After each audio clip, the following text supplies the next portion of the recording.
Hello students, कल हमने पढ़ा प्रकाश विद्युत प्रभावों की प्रायोगिक व्याख्या। साथ में हमने पढ़ा उसका प्रायोगिक परिणाम। उसका हमने एक पढ़ लिया था, प्रकाश विद्युत धारा पर विभव का प्रभाव। ठीक है, ये इसका पहला प्रायोगिक परिणाम है। और ये हमने ये डायग्राम बना लिया था, ग्राफ है जो कि प्रकाश विद्युत धारा आई और एनोड विभव के मध्य ग्राफ बनता है। तो ये ग्राफ बनाने से पहले हमने इसका डायग्राम देख लिया था। इसका जो प्रायोगिक व्याख्या है वो हमने की थी। हमने क्या पढ़ा था कि यदि एक निश्चित आवर्ती से अधिक, एक निश्चित न्यूनतम आवर्ती से अधिक आवर्ती का प्रकाश कैथोड पर गिराते हैं तो कैथोड से इलेक्ट्रॉनों का उत्सर्जन होता है और जी इलेक्ट्रॉन गति करते हुए एनोड तक पहुंच जाते हैं, क्योंकि एनोड क्या होता है, प्लस आवेशित होता है। और जब एनोड से आगे इलेक्ट्रॉन निकलते हैं तो विपरीत दिशा में धारा प्रवाहित होती है। तो इसमें जो मेन बात थी वो क्या थी कि जो प्रकाश पुंज होता है, फोटोन, प्रकाश का जो क्वांटा होता है फोटोन, उसकी जो आवृत्ति है वो निश्चित न्यूनतम आवृत्ति से अधिक आवृत्ति होनी चाहिए, देली आवृत्ति से अधिक आवृत्ति होनी चाहिए। निश्चित न्यूनतम आवृत्ति क्या होती है, देली आवृत्ति। तो इसकी आवृत्ति जो है वो देली आवृत्ति से अधिक होनी चाहिए। और फोटोन की ऊर्जा क्या होती है, इक्वल टू एच न्यू। और जो कैथोड होता है, कैथोड उत्सर्जक का कार्य करता है, क्योंकि उत्सर्जक क्या होता है भाई, क्योंकि ये इलेक्ट्रॉनों का उत्सर्जन करता है। और एनोड क्या होता है, संग्राहक का कार्य करता है। संग्राहक का कार्य क्यों करता है, क्योंकि ये इलेक्ट्रॉनों का संग्रहण करता है। ठीक है। और ये हमने पढ़ा दिक् परिवर्तक क्या काम करता है, दिक् परिवर्तक धारा दिशा बदलने के लिए काम आता है, क्योंकि इसकी सहायता से हम एनोड को प्लस की जगह माइनस कर सकते हैं, माइनस की जगह प्लस कर सकते हैं। तो ये दिक् परिवर्तक क्या होता है, धारा की दिशा बदलने के लिए काम में आता है। यदि यहाँ माइनस आवेश कर देंगे तो ये धारा दिशा बदल जाती है, और प्लस आवेश करने पर धारा ऊपर की तरफ प्रवाहित होती है। तो दिक् परिवर्तक जो होता है वो एनोड विभव का मान चेंज करने के लिए काम में आता है, या फिर धारा दिशा बदलने के लिए काम में आता है। फिर हमने पढ़ा ये इसका ग्राफ जो है वो प्रकाश विद्युत धारा आई और एनोड विभव वी के मध्य ग्राफ बनता है। तो इसमें हमने देखा कि देखो कि वी का मान 0 होने पर भी धारा का मान कुछ ना कुछ आता है। इसका मतलब क्या हुआ, हम डायग्राम में देखेंगे इसका मतलब बाद में। और देखो v का मान जब 0 है तब भी धारा का मान कुछ न कुछ है।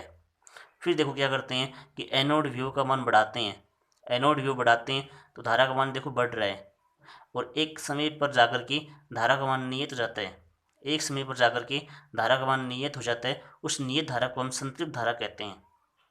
तो संतृप्त धारा क्या होती है, अधिकतम धारा होती है, अधिकतम धारा होती है, इससे आगे धारा नहीं बढ़ती, इससे ऊपर धारा का मान नहीं बढ़ता है। ठीक है भाई।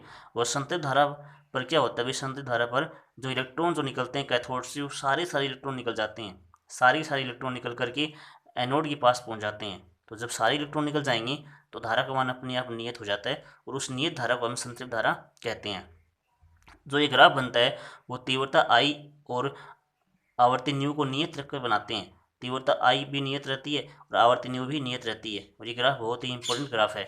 देखो फिर हमने क्या करते हैं, इसमें एनोड विभव का मान कम करते हैं, दिक् परिवर्तक की सहायता से एनोड विभव का मान कम करते हैं। तो जब धारा का मान कम करेंगे, एनोड विभव का मान कम करेंगे तो धारा का मान भी कम होता है। क्यों कम होता है भाई, क्योंकि एनोड विभव का मान जो प्लस होता है, उस प्लस आवेश को कम करने पर कम इलेक्ट्रॉन उसकी तरफ आकर्षित होते हैं।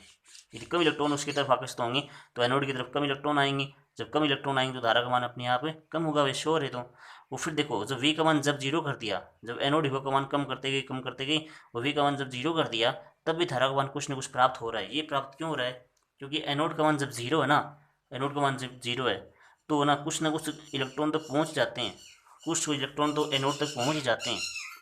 क्योंकि इलेक्ट्रॉन के पास क्या होता है, गति होती है, इलेक्ट्रॉन के पास गति होती है, और कोई ना कोई इलेक्ट्रॉन गति करता हुआ एनोड तक पहुंच जाता है। जब कोई इलेक्ट्रॉन पहुंचेगा, एक दो इलेक्ट्रॉन पहुंचेंगे तो धारा तो आएगी ही। तो एनोड का मान 0 होने पर धारा का मान 0 नहीं होता है। क्यों नहीं होता है, क्योंकि क्वेश्चन पूछ सकते हैं आपसे कि एनोड विभव का मान 0 होने पर धारा का मान 0 क्यों नहीं होता है। क्योंकि कोई ना कोई इलेक्ट्रॉन गति करता हुआ, क्योंकि इलेक्ट्रॉन के पास स्वयं की गतिज ऊर्जा होती है, और कोई ना कोई इलेक्ट्रॉन गति करता हुआ एनोड तक पहुंच जाता है, और इसलिए धारा का मान शून्य नहीं होता है, धारा प्रवाहित होती है। क्योंकि इलेक्ट्रॉन जब गति करता है ना तभी धारा प्रवाहित होती है, जब इलेक्ट्रॉन रुकता है ना तो धारा का मान शून्य हो जाता है अपने आप। अब इससे आगे अपन क्या करेंगे कि एनोड विभव का मान ऋणात्मक करेंगे, एनोड विभव का मान माइनस में करेंगे। यहाँ पर इसका मान प्लस में था, दोनों ही प्लस में थी, वी भी प्लस में था, धारा भी प्लस में थी। अब एनोड का मान माइनस में करेंगे, ऋणात्मक विभव करेंगे तो धारा का मान भी माइनस हो जाएगा। जब ये माइनस है तो धारा भी माइनस आएगी। जब धारा माइनस होती है तो धारा विपरीत दिशा में प्रवाहित होती है। तो ध्यान रहे, एनोड विभव का मान ऋणात्मक करने पर धारा जो है, धारा विपरीत दिशा में प्रवाहित होती है और धारा की दिशा बदल जाती है। तो धारा की दिशा बदल जाती है एनोड विभव का मान ऋणात्मक करने पर। अब देखो धारा दिशा बदल रही है, तो एक समय ऐसे आता है जब धारा का मान शून्य हो जाता है कि एनोड विभव का मान कम करते गई, तो एनोड विभव का मान और कम करते गई, ऋणात्मक में और कम करते गई। तो एक समय ऐसे आता है जब धारा का मान शून्य हो जाता है, तो एनोड विभव का वह ऋणात्मक मान, देखो यहाँ नेगेटिव मान है भी का, इस तरफ नेगेटिव मान है तो ये ऋणात्मक मान हो गया अपने आप, नेगेटिव मान है, इस तरफ पॉजिटिव मान थे। तो एनोड विभव का वह ऋणात्मक मान जहाँ पर धारा का मान शून्य हो जाता है, I बराबर 0, उसे हम निरोधी विभव कहते हैं। तो निरोधी विभव की परिभाषा एग्जाम में पूछ सकते हैं कि निरोधी विभव किसे कहते हैं, तो एनोड विभव का वह ऋणात्मक मान जहाँ पर प्रकाश विद्युत धारा का मान शून्य हो जाता है, उसे हम निरोधी विभव कहते हैं। ठीक है, तो ये बात आपको परिभाषा आनी चाहिए।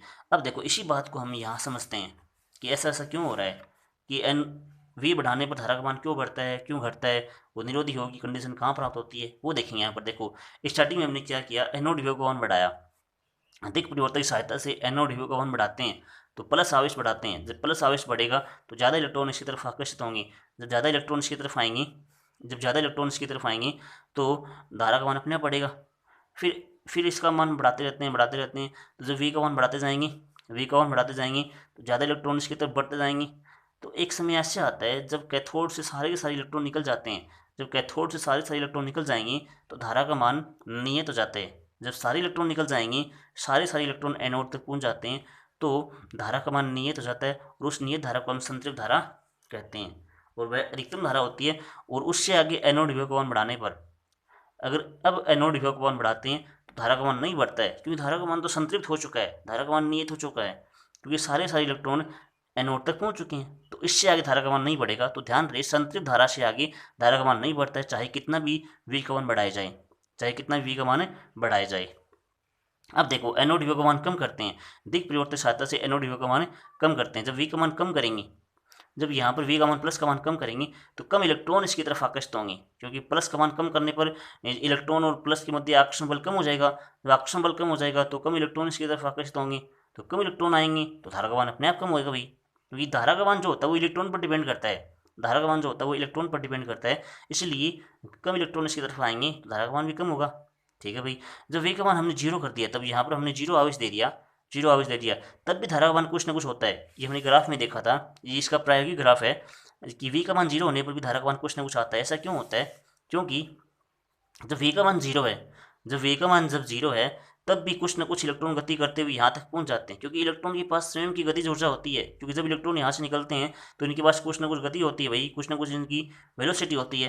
तो इन इलेक्ट्रॉन के पास स्वयं की भी काइनेटिक एनर्जी होती है। तो ये काइनेटिक एनर्जी ये गति करते हुए यहाँ तक पहुँच जाएंगे, कोई ना कोई तो पहुँचेगा। जब कोई ना कोई पहुँचेगा तो धारा पक्की आएगी। अब इससे क्या करते हैं कि एनोड विभव का मान दिक् परिवर्तन सहायता से नेगेटिव करते हैं। जब यहाँ पर नेगेटिव करेंगे, एनोड विभव का मान ऋणात्मक करते हैं, तो ऋणात्मक करने पर धारा की दिशा बदल जाती है। ये माइनस करेंगे तो धारा नीचे की तरफ प्रवाहित होगी फिर। ठीक है, ये तो श्योर है भाई, मतलब प्लस की जगह माइनस करेंगे तो करंट की जो डायरेक्शन है वो चेंज हो जाएगी। तो एनोड विभव का मान ऋणात्मक करने पर धारा की दिशा बदल जाती है। ठीक है भाई, अब देखो कि एनोड विभव का मान माइनस में करेंगे, जब यहाँ माइनस करेंगे तो ये माइनस है, तो माइनस के बदले क्या होगा, प्रतिकर्षण बल कार्य करेगा। सबसे मेन बात यही है, ये बात आपको समझनी पड़ेगी यहाँ पर कि जब यहाँ पर एनोड विभव का मान माइनस का करेंगे तो धारा की दिशा बदल जाती है। वो माइनस करने पर इस जो इलेक्ट्रॉन्स हैं और माइनस है, तो माइनस आवेश के मध्य प्रतिकर्षण बल कार्य करेगा। जब प्रतिकर्षण बल कार्य करेगा तो इलेक्ट्रॉन इस तरफ भागने शुरू हो जाएंगे। जब इलेक्ट्रॉन इस तरफ भागने शुरू हो जाएंगे तो धारा अपने आप ऊपर की तरफ आएगी। तो इलेक्ट्रॉन जब इस तरफ भागने शुरू हो जाएंगे तो एक समय ऐसे आएगा कि इलेक्ट्रॉन रुक जाएंगे कि हम इसका मान बढ़ा रहे हैं, माइनस में बढ़ा रहे हैं, -4 -5। जब एनोड का मान माइनस में बढ़ा रहे हैं तो इलेक्ट्रॉन और माइनस के मध्य प्रतिकर्षण बल लगेगा। प्रतिकर्षण बल लगने के बाद ये इलेक्ट्रॉन रुक जाएंगे। जब इलेक्ट्रॉन रुकेंगे तो करंट फ्लो 0 हो जाएगा भाई। जब इलेक्ट्रॉन रुक गए, मान लो माइनस के कारण, प्रतिकर्षण बल के कारण इलेक्ट्रॉन रुक गए, तो इलेक्ट्रॉनों का वेग शून्य हो गया। जब वेग शून्य हो जाएगा तो धारा का मान भी शून्य हो जाएगा। तो इन इलेक्ट्रॉनों का वेग शून्य होने पर धारा का मान शून्य हो जाता है, और उस कंडीशन को हम निरोधी विभव कहते हैं। तो निरोधी विभव क्या होता है, मतलब एनोड विभव का ऋणात्मक मान होता है जहाँ पर अधिकतम गतिज ऊर्जा के इलेक्ट्रॉन भी जिसकी गतिज ऊर्जा सबसे अधिक होती है, वह इलेक्ट्रॉन जिसकी गतिज ऊर्जा सबसे अधिक होती है वो भी यहाँ तक नहीं पहुँच पाता है। ठीक है, यहाँ इलेक्ट्रॉन की सभी गतिज ऊर्जा अलग अलग होती है भाई। इसकी गतिज ऊर्जा अलग है, इसकी गतिज ऊर्जा अलग है। तो इन इलेक्ट्रॉनों की जो गतिज ऊर्जा होती है वो सबकी अलग अलग होती है। तो ध्यान रहे, निरोधी विभव पर अधिकतम गतिज ऊर्जा का इलेक्ट्रॉन भी यहाँ तक नहीं पहुँच पाता है, अर्थात उसका मान 0 जाता है और धारा का मान 0 हो जाएगा। तो एनोड विभव की परिभाषा आपको आनी चाहिए कि एनोड विभव जो निरोधी विभव क्या होता है। एनोड विभव का ऋणात्मक मान जहाँ पर धारा का मान भी 0 हो जाता है उसे हम निरोधी विभव कहते हैं, I बराबर 0। तो ये ग्राफ हमने पढ़ लिया। अब देखो इसकी आगे व्याख्या करेंगे इस ग्राफ की। इस ग्राफ की आज हम व्याख्या करेंगे। देखिए व्याख्या क्या इस ग्राफ की। जब कैथोड व एनोड के मध्य विभवांतर 0 होता है, V बराबर 0, तो भी परिपथ में कुछ मान की विद्युत धारा प्रवाहित होती है। देखो V बराबर 0 होता है तो भी क्या होता है, परिपथ में कुछ मान की विद्युत धारा प्रवाहित होती है, हमने अभी पढ़ गया है। क्योंकि विभवांतर 0 होने पर भी परिपथ में कुछ मान की विद्युत धारा प्रवाहित होती है। क्योंकि क्यों होती है भाई, क्योंकि इनके पास स्वयं की गतिज ऊर्जा होती है, क्योंकि इलेक्ट्रॉन के पास स्वयं की गतिज ऊर्जा होती है और वे गति करते हुए एनोड तक पहुंच जाते हैं। अब यदि एनोड विभव का मान बढ़ाया जाए तो धारा का मान भी बढ़ता है, क्योंकि एनोड विभव का मान बढ़ाएंगे तो ज़्यादा इलेक्ट्रॉन उसकी तरफ आकर्षित होंगे और धारा का मान भी बढ़ेगा। कुछ समय पश्चात धारा का मान नियत हो जाता है, और वह नियत धारा क्या होती है, संतृप्त धारा होती है। तो नियत धारा क्यों होती है भाई, क्योंकि सारे इलेक्ट्रॉन जो होते हैं वो कैथोड से निकल जाते हैं, और जब सारे इलेक्ट्रॉन निकल जाएंगे तो धारा का मान अपने आप नियत हो जाएगा, और इस नियत धारा से आगे धारा का मान नहीं बढ़ता है, उसे हम संतृप्त धारा कहते हैं। इससे आगे एनोड विभव बढ़ाने पर धारा का मान नहीं बढ़ता है, क्योंकि धारा का मान संतृप्त हो चुका है। संतृप्त मतलब क्या होता है, नियत। वो संतृप्त धारा वह धारा होती है जिस पर सभी प्रकाशिक इलेक्ट्रॉन एनोड तक पहुंच जाते हैं, सारे इलेक्ट्रॉन एनोड तक पहुंच जाते हैं, कोई भी नहीं बचता है। अब यदि दिक् परिवर्तक की सहायता से धीरे धीरे एनोड विभव का मान कम किया जाए। ये दिक् परिवर्तक क्या काम करता है भाई, एनोड विभव का मान कम या अधिक करता है, एनोड विभव का मान प्लस या माइनस करता है, धारा दिशा बदलने काम आता है। तो अब यदि दिक् परिवर्तक की सहायता से धीरे धीरे एनोड विभव का मान कम किया जाए तो धारा के मान में कमी आती है। तो क्योंकि एनोड विभव का मान कम करने पर कम इलेक्ट्रॉन उसकी तरफ आकर्षित होंगे, तो कम इलेक्ट्रॉन आएंगे तो धारा का मान अपने आप कम होगा, तो धारा के मान में कमी आती है। और क्योंकि एनोड विभव को ऋणात्मक विभव देने पर इलेक्ट्रॉन क्या होते हैं, प्रतिकर्षण होते हैं, क्योंकि जो माइनस वी है और इलेक्ट्रॉन का आवेश माइनस होता है, तो माइनस माइनस के मध्य प्रतिकर्षण बल कार्य करेगा। तो ये बात सही है। अब देखो निरोधी विभव वी नोट की परिभाषा देखेंगे, बहुत ही अच्छी परिभाषा है, ये परिभाषा आपको आनी चाहिए। देखो हमने देहली आवर्ती की परिभाषा पढ़ी थी, देहली आवर्ती, कार्यफलन, फिर निरोधी विभव आता है, तो तीनों परिभाषाएं आपको आनी चाहिए, देहली आवर्ती, कार्यफलन, निरोधी विभव। तो एनोड विभव का ऋणात्मक मान जहाँ पर जिस पर प्रकाश विद्युत धारा का मान 0 हो जाए, देखो प्रकाश विद्युत धारा का मान 0 हो जाए उसे हम निरोधी विभव या अंतक विभव कहते हैं, अंतक विभव कहते हैं। तो ध्यान रहे ऋणात्मक विभव होता है, क्या होता है, ऋणात्मक विभव, और जहाँ पर धारा का मान 0 हो जाता है। अभी अभी ग्राफ में पढ़ गए हैं अपन, उस ग्राफ में पॉइंट आया था जहाँ पर धारा का मान 0 हुआ था और वह ऋणात्मक विभव था। और इस स्थिति में अधिकतम गतिज ऊर्जा के मैक्सिमम का इलेक्ट्रॉन भी एनोड तक नहीं पहुँच पाता है। ध्यान रहे जो अधिकतम गतिज ऊर्जा इलेक्ट्रॉन होता है वो भी एनोड तक नहीं पहुंच पाता है। जिसकी गतिज ऊर्जा सबसे अधिक होती है, जिसका वेग सबसे अधिक होता है, वो इलेक्ट्रॉन भी एनोड तक नहीं पहुंच पाएगा, अर्थात वो इलेक्ट्रॉन रुक जाएगा। जब वो इलेक्ट्रॉन रुकेगा तो धारा का मान अपने आप 0 होगा। ठीक है, तो अतः क्योंकि इलेक्ट्रॉन जो होता है, जो धारा होती है वो इलेक्ट्रॉन के वेग पर डिपेंड करती है। यदि इलेक्ट्रॉन का वेग 0 हो गया तो धारा का मान अपने आप 0 होगा, तो धारा का मान 0 हो जाता है। तो यहाँ पर एक खास बात जो है ये अंडरलाइन कर रखी है मैंने, अर्थात जो निरोधी हो होता है वो इलेक्ट्रॉन की अधिकतम गति ऊर्जा पर निर्भर करता है। इलेक्ट्रॉन की अधिकतम गति ऊर्जा पर निर्भर क्यों करता है, क्योंकि जो अधिकतम गति ऊर्जा का इलेक्ट्रॉन होता है वो रुक जाता है उस टाइम, क्योंकि निरोधी हो पर अधिकतम गति ऊर्जा इलेक्ट्रॉन भी रुक जाता है, इसलिए जो निरोधी हो होता है इलेक्ट्रॉन की अधिकतम गति ऊर्जा पर निर्भर करता है। इससे आगे देखो क्या आता है, जो अधिकतम गति ऊर्जा की मैक्सिमम, अधिकतम गति ऊर्जा काइनेटिक एनर्जी जो होती है उसका फॉर्मूला क्या होता है, हाफ एम वी स्क्वायर होता है। हाफ एम वी स्क्वायर मतलब यहाँ मैक्सिमम यहाँ मैक्सिमम, ठीक है। तो के मैक्सिमम इक्वल टू कितना आ जाएगा, half M V maximum square. के इलेक्ट्रॉन को रोकने के लिए ए वी नोट कार्य करना पड़ता है, अधिकतम गतिज ऊर्जा के इलेक्ट्रॉन को रोकने के लिए ए वी नोट कार्य करना पड़ता है। ये कार्य कहाँ से आया भाई, ए इक्वल टू क्या होता है, V equal to W upon Q होता है। आपने देखा होगा ये 10वीं क्लास में आया था आपके, विभव वी इक्वल टू कार्य अपॉन आवेश होता है। तो कार्य इक्वल टू कितना जाएगा, वी क्यू आ जाएगा, वी क्यू ना। और यहाँ पर वी का मान वी नोट है और क्यू का मान इलेक्ट्रॉन का आवेश ई है। तो इलेक्ट्रॉन का आवेश क्यू का मान ई है, ई, और यहाँ वी नोट है तो ई वी नोट आ जाएगा कार्य, तो डब्ल्यू कितना आ जाएगा, ए वी नोट आ जाएगा। तो जो अधिकतम गतिज ऊर्जा इलेक्ट्रॉन है के मैक्सिमम, उसको रोकने के लिए, उसको रोकना होता है तभी तो जाकर धारा का मान 0 होगा। तो अधिकतम गतिज ऊर्जा इलेक्ट्रॉन रोकने के लिए ए वी नोट कार्य करना पड़ता है। तो यहाँ पर इसका मतलब क्या हुआ, जो गतिज ऊर्जा है वो उस कार्य के बराबर होगी, जो गतिज ऊर्जा होती है अधिकतम के मैक्सिमम है वो उस कार्य के बराबर होगी, क्योंकि कार्य ऊर्जा की बात होती है। तो ये जो ऊर्जा है उसको रोकने के लिए एवी नोट कार्य करना पड़ता है, और जो ये वाला एवी नोट होता है वो इसके बराबर हो जाएगा। ठीक है, एवी नोट जो होता है वो इसके बराबर हो जाएगा, और ये बात आपको आनी चाहिए। ठीक है भाई, V equal W upon Q होता है, अर्थात जो ये ऊर्जा है ये इसके बराबर होगा।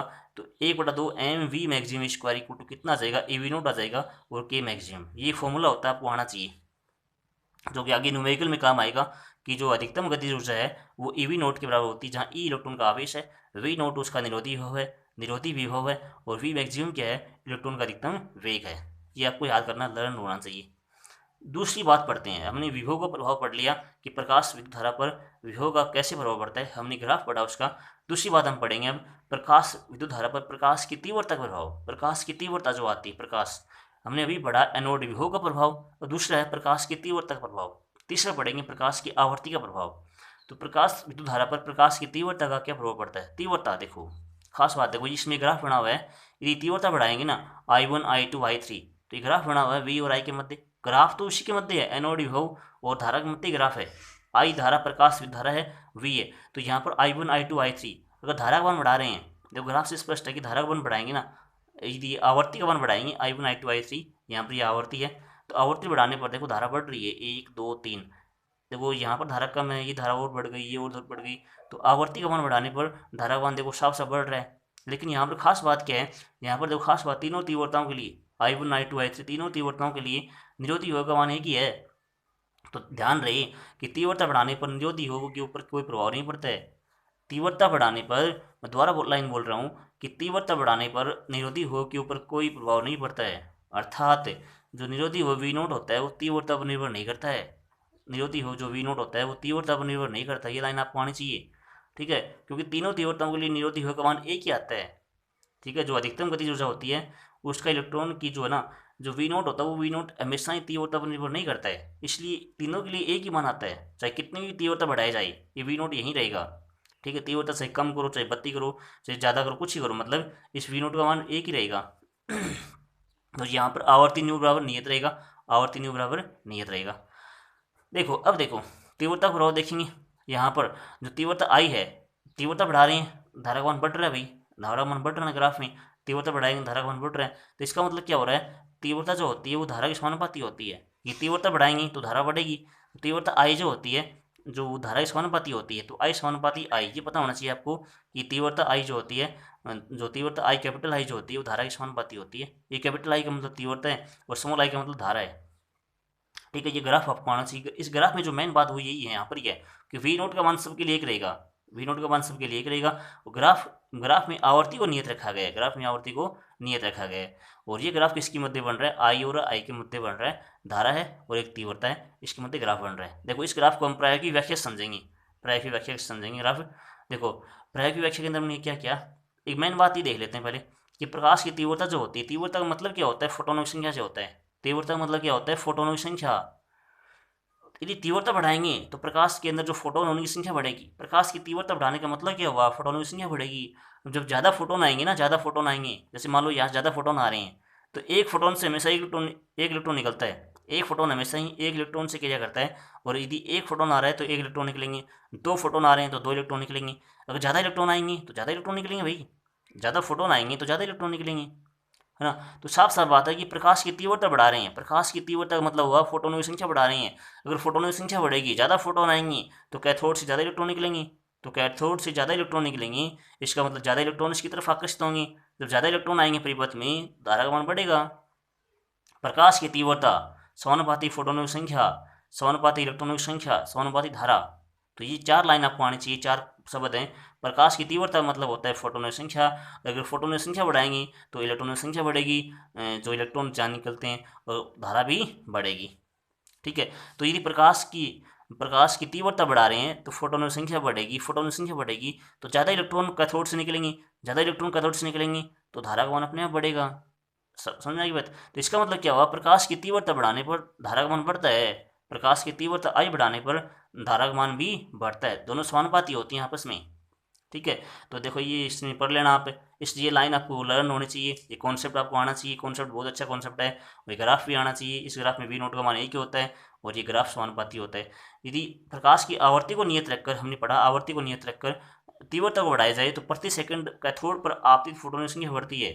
तीव्रता को बढ़ाया जाए तो फोटोन की संख्या बढ़ती है और अधिक संख्या में इलेक्ट्रॉन एनोड तक पहुंचते हैं। अगर फोटोन बढ़ेंगी तो अधिक संख्या में इलेक्ट्रॉन एनोड तक पहुंचेंगी, अधिक संख्या में एनोड तक पहुंचेंगे इलेक्ट्रॉन, तो जिससे प्रकाश विद्युत धारा आई का मान बढ़ता है। अगर इलेक्ट्रॉन पहुंचेंगे तो धारा का मान बढ़ेगा। अतः प्रकाश विद्युत धारा आई प्रकाश की तीव्रता के समानुपाती होती है, आई समानुपाती आई। ठीक है भाई। अतः ग्राफ से स्पष्ट है कि I1 less than I2 less than I3। ठीक है भाई। तो जो मतलब I3 सबसे बड़ी है तो संगत धारा के मान में बढ़ती होती है कि धारा का मान, तीव्रता का मान बढ़ाने पर, तीव्रता I1 I2 I3 तीव्रता बढ़ रही है तो धारा भी देखो बढ़ रही है, धारा बढ़ रही है तो तीव्रता बढ़ाने पर धारा का मान बढ़ता है, अर्थात दोनों समानुपाती होती हैं। Thank you. तो आज हमने पढ़ा विभव का प्रभाव और तीव्रता का प्रभाव, दोनों ही बहुत ही अच्छे प्रभाव हैं। कल हम पढ़ेंगे प्रकाश विद्युत धारा पर आवर्ती का प्रभाव। Thank you.